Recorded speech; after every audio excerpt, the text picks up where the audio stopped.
Merhaba arkadaşlar, hepiniz kanalımıza hoş geldiniz. Bugün sizlerle 3D printer yazıcımızla bir çalışma örneğimizi inceleyeceğiz. Şu an bizim SD kartımıza yüklediğimiz, görüyorsunuz SD kartımız, yüklediğimiz çalışmaları yazıcımıza takıyoruz arkadaşlar. Yazıcımıza taktıktan sonra yazıcımızın yanında bulunan açma düğmesine basıyoruz ve yazıcımız açılıyor. Yazıcımız açıldıktan sonra şu an açıldı. Evet, üzerinde Print, Setup ve Tools menülerin bulunduğu yerden Print seçeneğini seçiyoruz.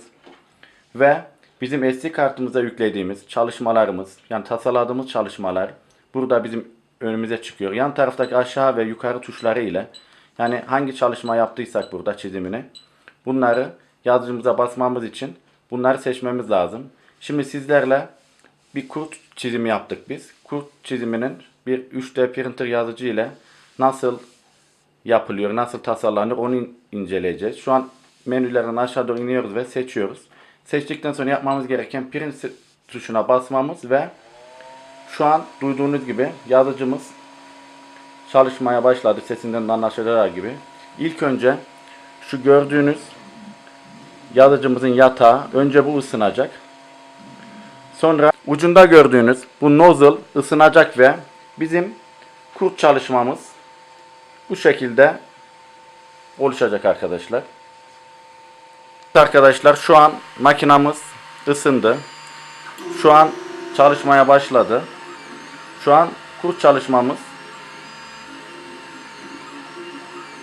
ısınan nozzle'ımız sayesinde yavaş yavaş görüyorsunuz arkadaşlar. Şöyle yakından da size göstermek istiyorum. Bu şekilde biz kartımıza yüklediğimiz, çizdiğimiz kurt şeklimizi nozzle'ımız 220 dereceye kadar ısındı. Ve şu an gördüğünüz gibi yatağımızın üzerinde, yazıcımızın içindeki istediğimiz, tasarladığımız çizimimizi yapmaya başladı.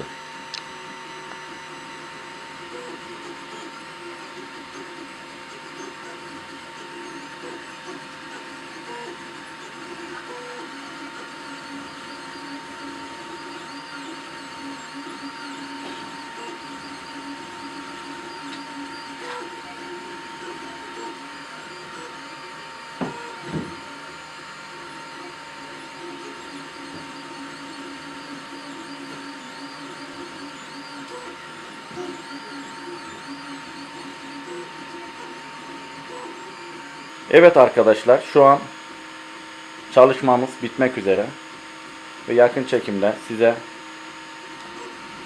çalışmamızı gösteriyoruz. Dediğimiz gibi ısınan nozzle'ımız yatağın üzerinde yüklediğimiz çizime göre ve şu an çalışmamız bitti.